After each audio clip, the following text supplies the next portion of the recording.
Anda kembali menyaksikan Power Lunch bersama saya Andi Shalini. Pemirsa, pertumbuhan ekonomi Indonesia tetap menunjukkan ketahanan di tengah tekanan global. Badan Pusat Statistik atau BPS mencatat ekonomi nasional pada kuartal kedua tumbuh 5,29% secara tahunan. Deputi Bidang Neraca dan Analisis Statistik BPS Edi Mahmud menjelaskan nilai produk domestik bruto atau PDB atas dasar harga berlaku pada kuartal kedua mencapai 6.552,1 triliun rupiah. Sementara PDB atas dasar harga konstan tercatat 3.576,2 triliun rupiah.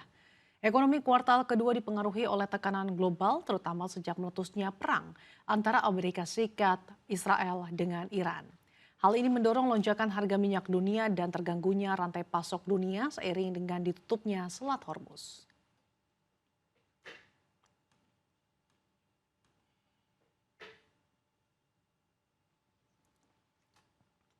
Dan langsung saja kita akan mengulas sejumlah fakta di balik data pertumbuhan ekonomi Indonesia. Saat ini telah hadir bersama kami di studio Kepala Ekonom Bank Negara Indonesia, ada Bapak Leo Putra Rinaldi. Selamat siang Pak Leo, apa kabar Pak? Selamat siang, Sasa. Pak Leo, dalam beberapa waktu lalu BPS merilis data pertumbuhan ekonomi nasional di Ya, kuartal kedua.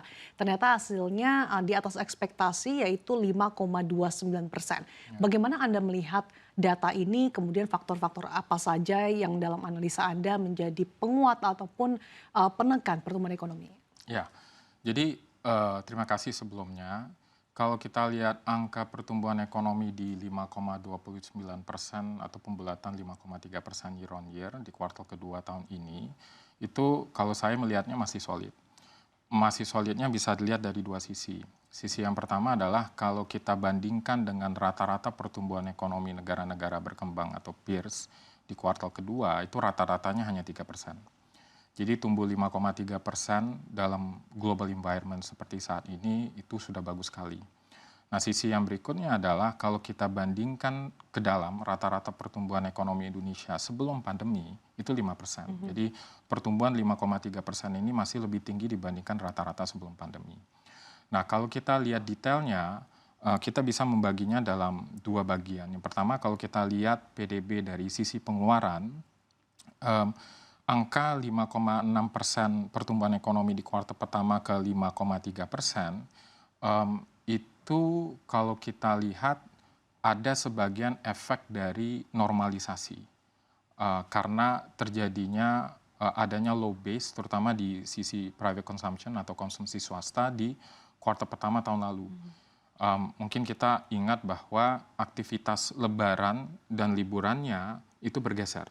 Kalau kita lihat tahun lalu itu di kuartal kedua, tahun ini semuanya di kuartal pertama. Ya. Gitu. Jadi ada efek normalisasi. Kalau kita lihat pertumbuhan ekonominya 56 ke 5,3%. Yang berikutnya variabel dari sisi pengeluaran, kalau kita lihat government expenditure atau pengeluaran pemerintah, itu tumbuhnya masih tinggi, 16% year on year. Jadi kita bisa melihat bahwa front load fiscal spending yang dilakukan pemerintah untuk menjaga momentum ekonomi itu masih dilakukan. Nah, yang menarik itu adalah kalau kita lihat dari variabel investasi real. Jadi kalau kita lihat investasi real, itu year on year-nya di kuartal kedua meningkat, hampir mencapai 7%. Nah, kalau kita breakdown antara yang construction investment sama non-construction investment, yang mendorong peningkatannya itu adalah construction investment. Jadi construction investment itu kalau kita lihat year on year-nya meningkat di kuartal kedua, dan ini merupakan kontribusi baik dari sisi private dan public sector. Nah, dari sisi public sector tentu ini kaitannya dengan program strategis pemerintah.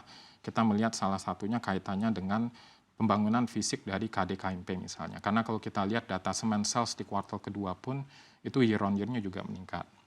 Nah, itu dari sisi pengeluaran. Nah, kalau kita lihat dari sisi produksi PDB, selain tentunya sektor konstruksi, sektor-sektor yang year on year-nya meningkat di kuartal kedua itu didominasi di sektor jasa. Jadi sektor kalau kita lihat jasa pendidikan, public administration. Nah, yang menarik menurut saya manufaktur. Jadi kalau kita lihat sektor manufaktur itu memang year on year-nya melambat. Tetapi kalau kita lihat lebih detail subsektor manufaktur yang ada di sektor manufaktur tersebut, ada beberapa subsektor yang ternyata year on year-nya itu naik di kuartal kedua. Jadi kalau kita lihat subsektor tekstil, alas kaki, produk kayu, sama furniture itu year on year-nya malah meningkat di kuartal kedua, di mana kita melihatnya ini ada kaitannya dengan ekspor yang nanti mungkin kita bisa diskusikan lebih detail. Oke, jadi meskipun ada challenging utamanya dari faktor geopolitical, ternyata beberapa mesin pertumbuhan ekonomi masih tetap berjalan cukup solid ya Pak ya. Ya. Nah yang juga cukup menjadi perhatian adalah bagaimana terkait dengan daya beli nih Pak. Ya. Bagaimana Anda melihat kondisi daya beli masyarakat Indonesia sepanjang paruh pertama 2026, apalagi kita tahu sudah ada beragam bantuan sosial dan juga berbagai macam program pemerintah. Ya, memang ke depannya dan kalau kita lihat dari sisi kuantitas atau angka, in relative terms, balik lagi Indonesia posisinya jauh lebih baik dibandingkan negara-negara lain. Nah, memang tantangan berikutnya, dan ini dihadapi bukan hanya Indonesia, tapi hampir semua negara, tantangan berikutnya adalah bagaimana kita terus improve kualitas dari pertumbuhan ekonomi itu sendiri.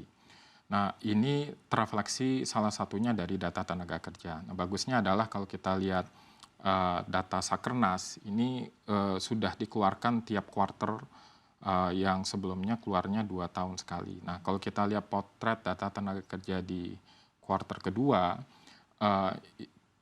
kalau kita lihat unemployment rate memang turun dari peaknya 7% itu menjadi 4,65% di kuartal kedua tahun ini. Tapi 59,3% dari tenaga kerja Indonesia adalah tenaga kerja informal. Kalau kita hubungkan unemployment rate berdasarkan pendidikan, ini align dengan yang tadi saya sebutkan sebelumnya mengenai tenaga kerja informal. Karena kalau kita lihat unemployment rate yang lebih tinggi dari 4,65% itu adalah unemployment rate yang pendidikannya SMA, SMK, sama universitas. Nah, maka dari itu, kalau kita lihat dalam konteks kebijakan, fokus pemerintah dan arah kebijakan fiskal terutamanya sekarang dibagi dalam 2 tahap. Yang pertama, arah kebijakan fiskal yang sifatnya struktural atau fokusnya jangka menengah, jangka panjang. Jadi fokus pemerintah itu sekarang job creation, lapangan kerja formal. Jadi kalau kita lihat dalam konteks kebijakan fiskal yang sifatnya struktural, kita bisa melihat program atau fokus reindustrialisasi dengan pembangunan kawasan ekonomi khusus, kawasan industri. Kita bisa melihat juga pemerintah juga ingin push tourism sector yang kita melihatnya low hanging fruits karena backward sama forward linkage-nya itu kalau kita lihat terhadap sektor-sektor lain itu cukup tinggi.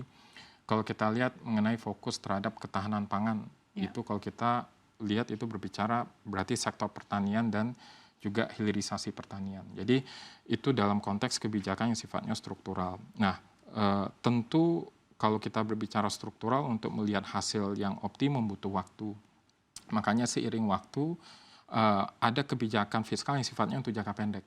Nah, itu yang tadi kita diskusikan ada front load fiscal spending dan pemerintah selama semester pertama memperkenalkan berbagai stimulus fiskal. Mulai dari bantuan pangan, habis itu cash transfer, PPHDTP untuk sektor manufaktur yang labor intensif, yang tourism. Jadi kita melihat berbagai range dari insentif, termasuk insentif buat companies. Biaya masuk misalnya untuk plastik, itu sekarang dibebaskan karena efek dari kenaikan harga minyak. Yang tentu memang kita harus lihat eksekusinya itu konsisten. Oke, dan imbas dinamika global juga ini kan tentunya akan berdampak pada ekspor impor Pak. Ya. Bagaimana Anda melihat ketahanan ekspor impor tanah air dan impaknya bagi PDB? Ya, jadi kalau kita bicara mengenai ekspor impor real berarti perubahan volumenya tok ya. Kita tidak memasukkan dinamika perubahan harga ya, karena kita hanya melihat perubahan volume. Memang kalau kita lihat net ekspor real dalam PDB itu tidak banyak perubahan dibandingkan kuartal pertama. Jadi kalau kita lihat net ekspor di kuartal kedua itu kontraksinya minus 20% year on year. Kuartal pertama itu minus 21, nggak banyak perubahan.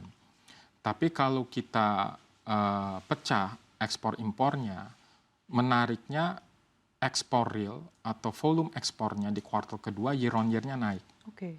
Nah, ini dikaitkan dengan apa yang kita diskusikan di awal bahwa ini berhubungan dengan peningkatan produksi untuk subsektor tekstil, alas kaki, produk kayu, dan furniture. Jadi kita melihat bahwa peningkatan produksi untuk sektor-sektor tersebut itu kemungkinan tidak terlalu berhubungan dengan sisi domestiknya, karena tadi kita diskusikan private consumption di kuartal kedua mengalami normalisasi. Jadi kita melihat peningkatan produksinya untuk kebutuhan ekspor. Oke. Dan kalau kita lihat data neraca perdagangan BPS secara bulanan, itu terlihat bahwa ekspor tekstil, alas kaki, furniture dalam konteks volume itu year on year di kuartal pertama minus, di kuartal kedua itu positif. Nah, kita melihat bahwa exposure ekspor ini sekarang lebih besar ke US nih. Karena kalau kita bicara